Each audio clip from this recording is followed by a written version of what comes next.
ஒருமுறை கருடன் ஸ்ரீகிருஷ்ணரிடம், பூமியில் என்னை விட வேகமாக பறக்கும் உயிரினம் ஏதாவது உள்ளதா என்று கேட்டார்.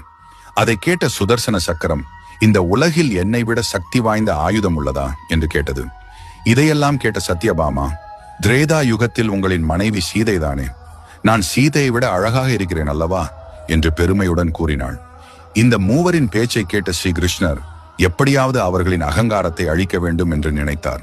கருடனை அழைத்த கிருஷ்ணர், ஒரு குறிப்பிட்ட இடத்தில் உள்ள குகையில் ஒரு அடியவர் இருப்பார் என்றும், உனக்காக துவாரகையில் சீதாராமர் காத்திருக்கிறார்கள் என்று அவரிடம் சொல்லுமாறும் அனுப்பி வைத்தார். சுதர்சன சக்கரத்தை அழைத்த கிருஷ்ணர், வாசல் அருகே இருக்குமாறும் யார் வந்தாலும் உள்ளே அனுமதிக்க கூடாது என்றும் கூறினார்.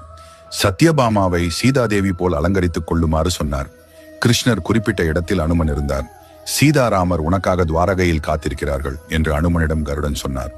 அதை கேட்ட அனுமன் உடனே கருடனை விட 1000 மடங்கு வேகத்தில் துவாரகையில் ராமர் போல் இருக்கும் ஸ்ரீகிருஷ்ணரிடம் வந்து சேர்ந்தார். அனுமா, வாசலில் உன்னை யாரும் தடுக்கவில்லையா என்று ஸ்ரீகிருஷ்ணர் கேட்டார்.